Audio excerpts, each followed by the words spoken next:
Okay, ito ang aking panibagong reaksyon. Mainit na balita ngayon. Tungkol pa rin sa Polvoron issue ay talagang dumadagundong ang mga pasabog ni Madam Maharlika. Itong resulta ng forensic ay nilabas na ni Madam Maharlika. Nagpatunay nga hindi fake ang Polvoron video nga napanood noong nakaraang linggo. Panoorin natin si Madam Maharlika.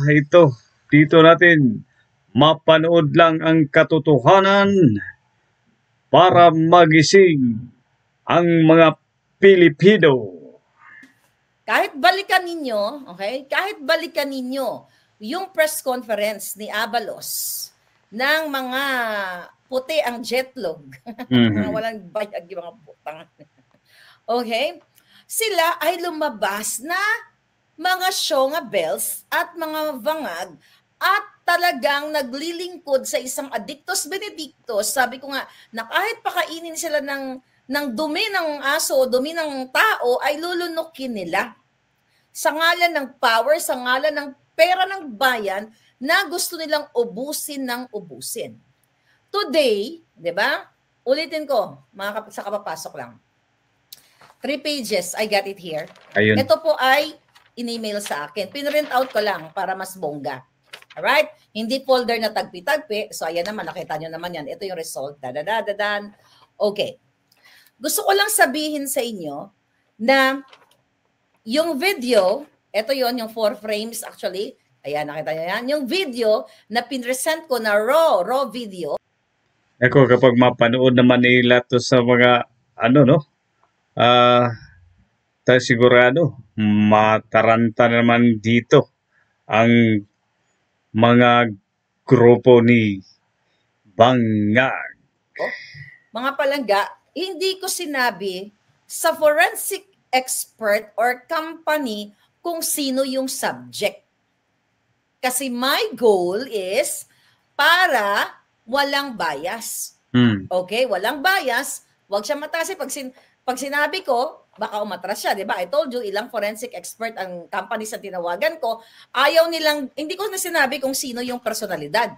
Ayaw nilang gawin yung test kung hindi nirequest ng isang abogado o ng korte. Ng korte. Kasi sabi ko, I just want to know. Para lang sa korte. For my personal satisfaction, di ba?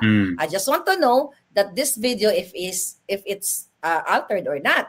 Okay, ganyan. So, yung iba ayaw. So, ngayon, itong malaking company na ito, na bonggang-bongga, ayun, ito na yung result niya. Okay? Tinranslate ko po ito sa Tagalog para magkaintindihan tayo. Although yung iba Pilipino ay masyadong ang teknolohiya ay bonggang-bongga.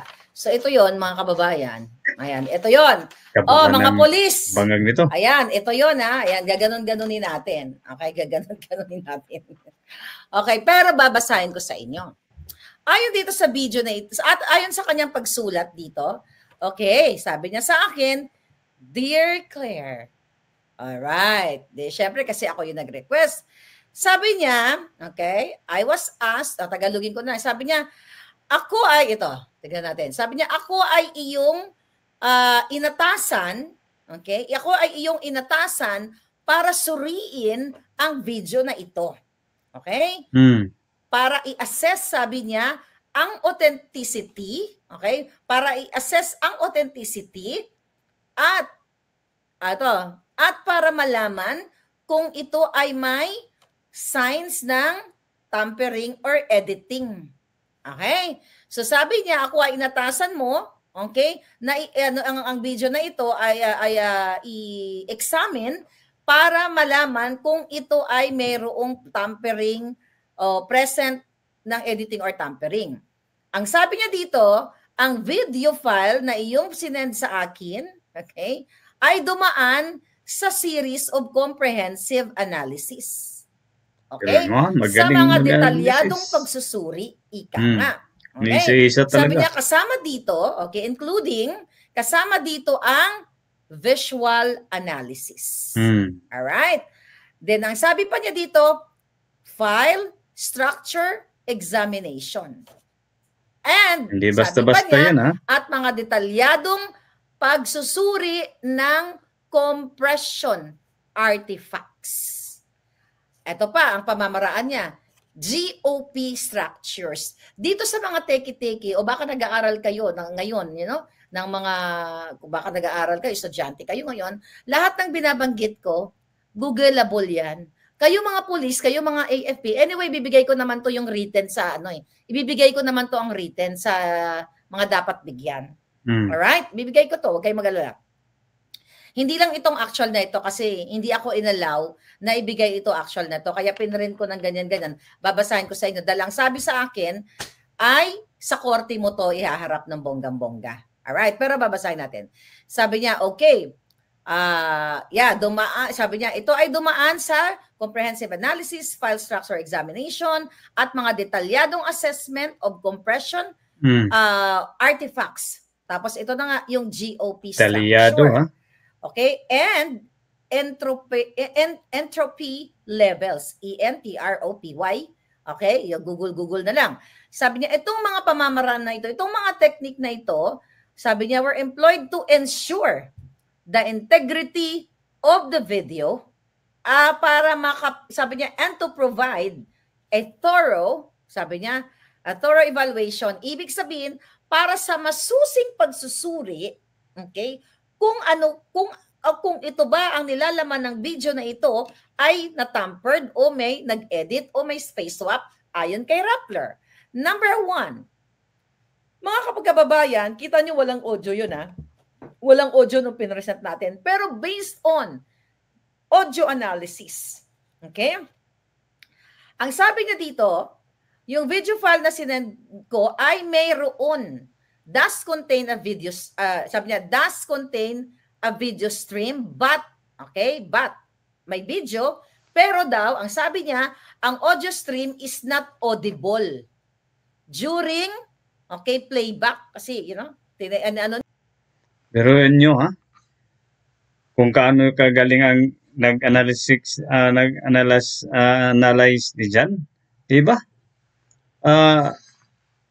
May video, walang audio, pero yung iniisa-isa niya ay talagang lumabas nga may audio, pero hindi marinig ang audio. Napakagaling nitong forensic. May video stream is nakita nyo, pero yung audio stream, mga palangga, ay hindi daw naririnig habang ito ay piniplay niya o pinapanood niya, inaaral niya o sinusuri niya. Alright? So sabi niya dito, mga hitad, alright. To analyze, sabi niya, para ma-analyze ang audio, gumamit siya ng program. Ano yung program na ginamit niya? Google niyo uli. Para tayo ay talagang tunay na ma-educate natin yung mga sarili natin. Hindi lang yung sasabihin nila, oy, tenga yan. Yung tenga ibabutas. Yung tenga may luga. Yung mga ganon, di ba? Okay. So, ang tinatawag niya, ang program na ginamit ng forensic expert ay Wave Surfer. Ito yung pamamaraan niya para sa audio analysis. Nasa audio pa lang tayo. Meron bang ginawa si Abalos at ang NBI na bulok na puro halos kawatan ang nandiyan na audio analysis para i-present man lang sa mga taong bayan, sa mga estudyante, mga nag-aaral ngayon para tumalino kayo na hindi ganyan ang pamamaraan ng pagsuri ng mga video na yan o ng mga eksperto. Hindi yung tenga, iba, ganyan. Ito yung tenga dito, kabila tumutulo. O, di ba? Mga ganon, mga kaletsya nila. Ngayon, mga palangga, so ipinapaliwanag dito sa analysis kung ano yung tool. Okay? Ano yung tool o ano yung pamamaraan ang kanyang ginamit. O sabi niya dito, mga kababayan. Okay. Ayun. Gumamit siya ng web surfer para ma-extract daw niya yung audio stream. Okay? Yung audio stream na yon from the video file. So, in-extract niya. Okay? Pinaghiwalay niya yung audio. Okay? Para suriin kung meron bang audible na pagsasalita, baka hindi natin naririnig Dahil maaring, ano tayo, bungol, di ba? Parang si Bangag, di ba? Ngayon, sabi niya dito mga palangga, okay, ayun, this tool allowed me, sabi niya, to isolate the audio and thoroughly examine it for signs of edits or tampering. So pinagwala niya para makita kung ito daw ba ay mayroong tampering o edit o AI kung ano man, ng pagbabago, pagdodoktor, pagmamanipula. Sabi niya, based on that wave surfer, mga palangga, ay nagawa niya yung sabi niya, nagawa niya yung to perform a visual cut detection. Okay, yung cut detection, inaral niya, sinuri niya yung video pala kung mayroong cut detection. Yung cut to cut, di ba, pinagdugtong-dugtong. Pag gumagawa tayo ng reels, di ba, o putulin ko to kasi hindi maganda yung sinabi ko dito. Point. So, sinasabi niya dito, sinuri niya to kung mayroong cut detection. Alright? Ngayon, sabi niya dito, and also, auditory analysis noong extracted audio na yon. Okay, sabi niya dito, we're talking about audio analysis. Across all three methods. Ano yung three methods? Perform a visual, cut detection, and auditory analysis. So yung tatlong methods na yon, ang sabi niya, okay, I did not detect, sabi niya, any cuts or irregularities. Okay?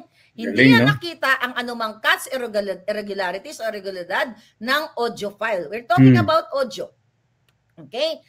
Then, sabi niya dito, further, supporting the conclusion that the audio stream is unaltered. Although hindi natin naririnig ang audio, pero meron palang audio. Wala. Based dun sa kanyang forensic analysis, ay merong audio, hindi lang natin naririnig, pero meron at walang tampering, walang cut, wala kahit ano.